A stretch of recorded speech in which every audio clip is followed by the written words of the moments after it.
Hello everyone, welcome to our channel where we learn science in the simplest way. इस video में हम chemical reaction and equations के fourth part को cover करेंगे, जिसमें हम स्टडी करेंगे फोटोलिटिक डिकम्पोजिशन रिएक्शन को, displacement and double displacement reaction को डिटेल में स्टडी करेंगे। तो सबसे पहले देखते हैं फोटोलिटिक डिकम्पोजिशन रिएक्शन क्या होता है। तो जैसे कि हमने अपने प्रीवियस वीडियो में देखा था, डिकम्पोजिशन रिएक्शन के 3 टाइप होते हैं। जैसे कि हीट की वजह से अगर कोई रिएक्शन हो रही है तो उसको हम थर्मोलिटिक डिकम्पोजिशन रिएक्शन बोलते थे, ठीक है। इलेक्ट्रिक करंट की वजह से हो रही होती थी तो उसको हम इलेक्ट्रोलिटिक डिकम्पोजिशन रिएक्शन बोल रहे हैं। तो ऐसे ये फोटोलिटिक डिकम्पोजिशन रिएक्शन है। फोटोलिटिक का मतलब है लाइट की वजह से रिएक्शन हो रही है। यहाँ पे किसकी वजह से? लाइट की वजह से रिएक्शन हो रही है। These are initiated by exposure to light. अब डिकम्पोजिशन का मतलब क्या था? डिकम्पोजिशन का मतलब था टूटना। मतलब हमारे पास कोई भी एक रिएक्टेंट है, वो 2 या 2 से ज्यादा प्रोडक्ट में टूट जाता है, ठीक है। अब फोटोलिटिक डिकम्पोजिशन में वो रिएक्टेंट किसकी वजह से टूटेगा? जब उस रिएक्टेंट को हम कोई ना कोई लाइट देंगे तो वो रिएक्टेंट हमारा टूट जाएगा 2 या 2 से ज्यादा प्रोडक्ट में। जैसे कि हमारे पास है फोटोलाइसिस ऑफ सिल्वर क्लोराइड, जो कि आपके एनसीईआरटी की बुक में रिएक्शन है। फोटोलाइसिस करवानी है किसकी? सिल्वर क्लोराइड की।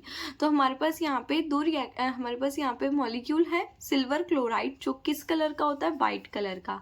जैसे ही हमने सिल्वर क्लोराइड को सनलाइट दी, मतलब सिल्वर क्लोराइड को हमने सनलाइट में रखा, तो सिल्वर क्लोराइड जो है वो हमारा 2 प्रोडक्ट में टूट गया। एक सिल्वर में टूट गया और एक क्लोराइड में टूट गया, ठीक है। एक सिल्वर में टूट गया और एक क्लोराइड में टूट गया। किसकी वजह से? सनलाइट की वजह से। जैसे ही हमने उसको AgCl को, सिल्वर क्लोराइड को हमने सन के उसमें रखा, सन की प्रेजेंस में रखा, तो वो हमारा 2 प्रोडक्ट उसने बना दिए, जो कि क्या है? Silver and chloride. Silver chloride जब कंबाइन था वाइट कलर का था, और जब सिल्वर अकेला हो गया, मतलब जब सिल्वर क्लोराइड में से सिल्वर टूट गया, तो वो किस कलर का था? ग्रे कलर का था, ठीक है। उसके बाद ऐसी सेम रिएक्शन है किसकी? Photolysis of silver bromide. अब हमारे पास सिल्वर क्लोराइड की जगह, जैसे यहाँ पे हमारे पास सिल्वर क्लोराइड था, क्लोराइड का फॉर्मूला होता है Cl, सेम ऐसे ही हमारे पास सिल्वर ब्रोमाइड है। अब सिल्वर ब्रोमाइड का फॉर्मूला क्या होगा? Ag, जिसको हम सिल्वर बोलते हैं। ब्रोमाइड का फॉर्मूला होता है Br। तो हमने यहाँ पे Cl की जगह क्या लिख देना? बस Br लिख देना है। तो जैसे ही हम सिल्वर ब्रोमाइड को सनलाइट की प्रेजेंस में रखेंगे तो सेम यहाँ पे भी वैसे ही होगा जो अभी ऊपर हुआ है।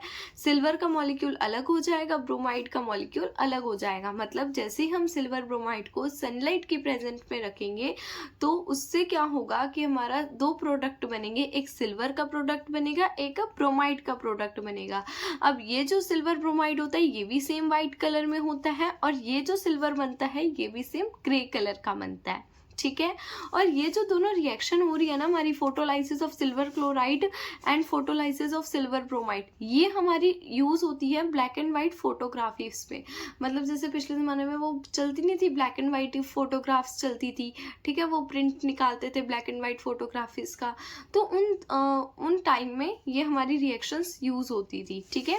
This reaction are used in the black and white photography. Black and white photography में इन रिएक्शंस को यूज करते हैं। और ये क्वेश्चन आपके एग्जाम में भी पूछा जाता है कि photolysis of silver chloride and photolysis of silver bromide हमारा कहाँ यूज होता है, कहाँ ये रिएक्शंस हमारी यूज आती है? तो कहाँ पे यूज आती है? ब्लैक एंड व्हाइट फोटोग्राफी में यूज आती है। उसके बाद देखो डिस्प्लेसमेंट रिएक्शन क्या होते हैं। डिस्प्लेसमेंट का मतलब क्या होता है? कोई भी चीज है उसको डिस्प्लेस कर देना, ठीक है।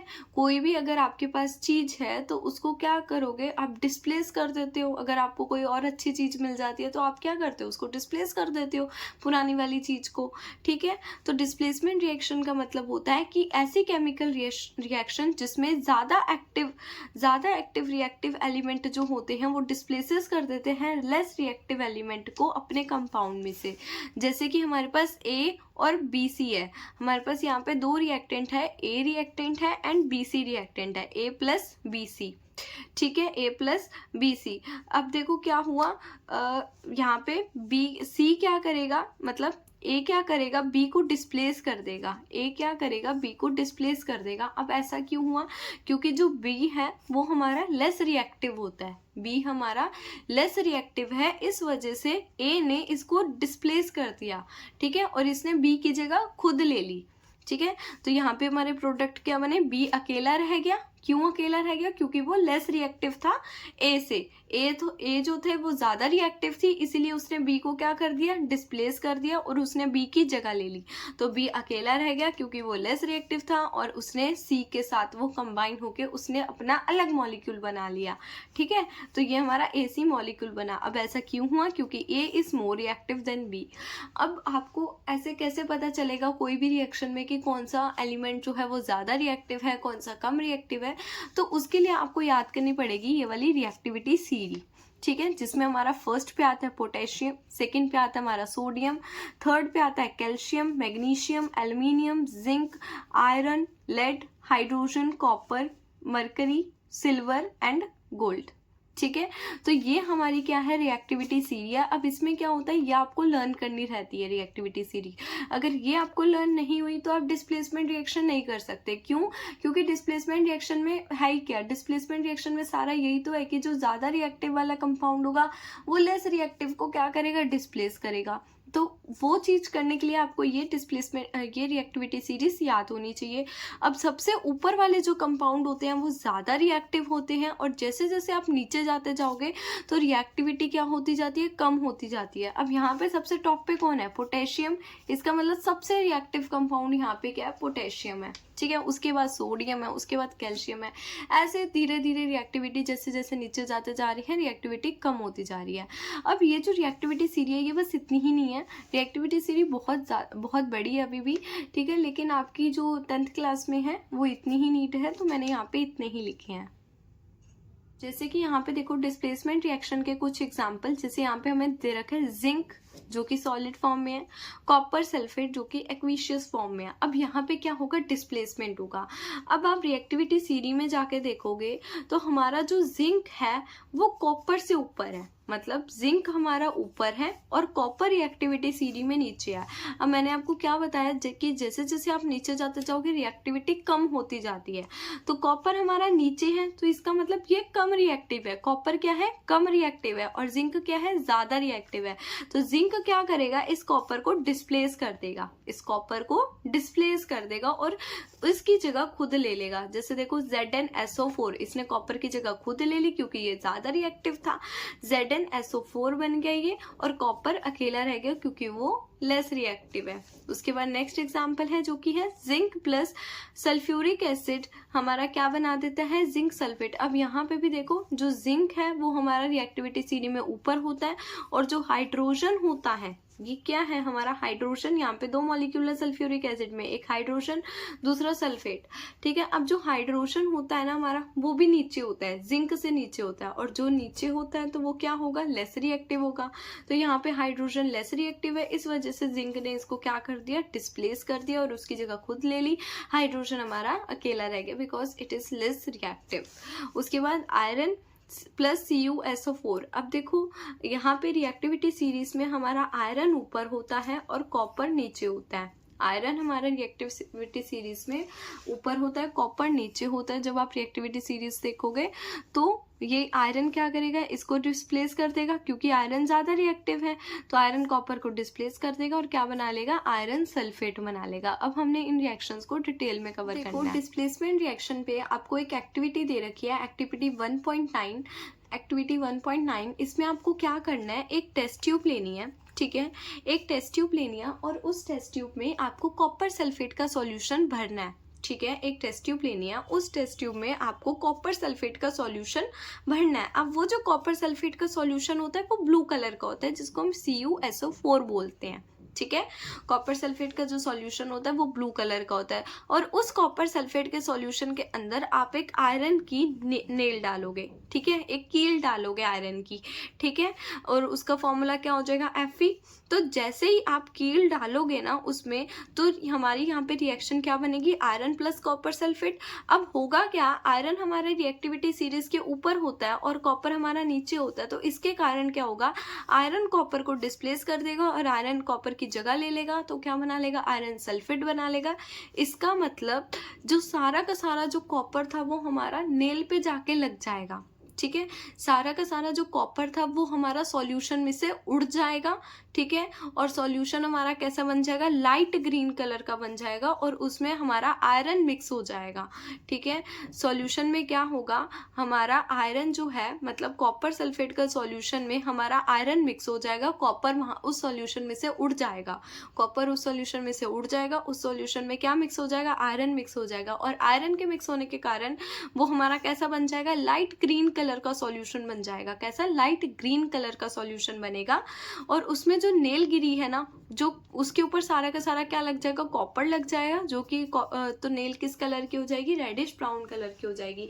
इस इक्वेशन को मे भी आप रस्टिंग के नाम से भी आप डिनोट कर सकते हो, बिकॉज यहाँ पे जो कॉपर में कॉपर जो है वो किसके ऊपर जा रहा है, नेल के ऊपर जा रहा है। नेल क्या हो रही है, रेडिश ब्राउन कलर की हो रही है, ठीक है।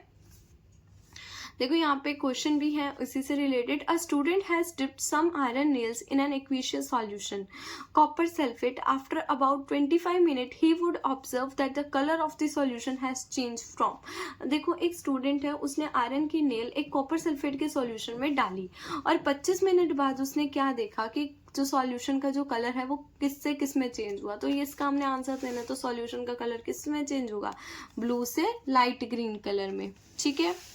उसके बाद नेक्स्ट रिएक्शन है डिस्प्लेसमेंट रिएक्शन की, जो कि है zinc plus sulphuric acid, zinc plus sulphuric acid.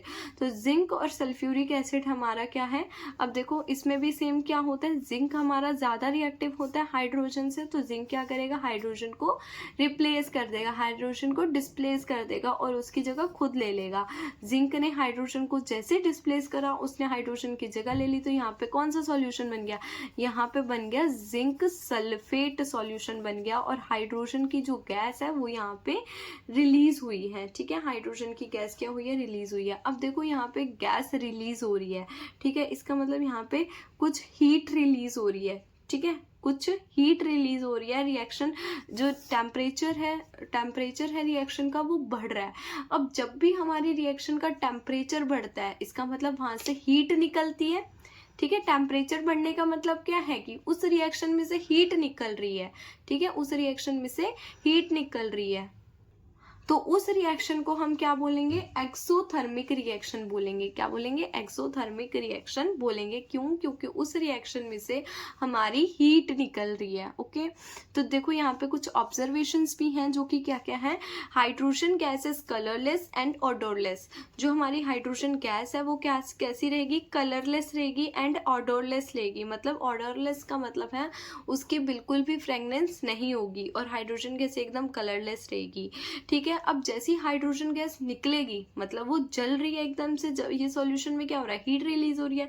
तो जैसी हाइड्रोजन गैस निकलेगी ना उस सॉल्यूशन में से, उस रिएक्शन में से, तो वहां से पॉप साउंड आती है, ठीक है। कैसी साउंड आती है, पॉप साउंड आती है। और रिएक्शन का जो टेम्परेचर है वो यहाँ पे इंक्रीज हो रहा है। अब रिएक्शन का टेम्परेचर इंक्रीज होने का मतलब क्या है कि ये रिएक्शन कैसी है, ये रिएक्शन है एक्सोथर्मिक, ठीक है। रिएक्शन कैसी है, एक्सोथर्मिक। तो एक्सोथर्मिक रिएक्शन होने की वजह से यहाँ पे हमें कौन सी एसिड यूज करनी है, डाइल्यूट एसिड यूज करनी है। ऐसा क्यों, अब देखो रिएक्शन जो है वो एक्सोथर्मिक है, इसका मतलब उसमें से हीट ज्यादा रिलीज होगी। सबसे पहली बात तो डाइल्यूट एंड कॉन्सेंट्रेटेड का मतलब क्या होता है, डाइल्यूट का मतलब होता है जब आप एसिड में पानी को मिला देते हो। जब आप एसिड में पानी को मिला देते हो तो वो जो एसिड होती है वो डाइल्यूट हो जाती है। और जब एसिड एकदम प्योर होती है, मतलब एक उसमें कुछ आप नहीं मिलाते, कुछ पानी वगैरह नहीं मिलाते, तो उस एसिड को बोलते हैं कंसंट्रेटेड एसिड।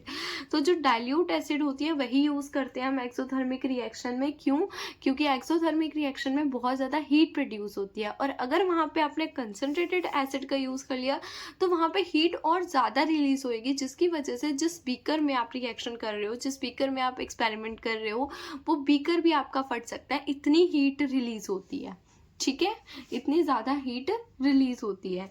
तो ये सारी की सारी जो रिएक्शन थी आपकी किसकी थी, डिस्प्लेसमेंट रिएक्शन की।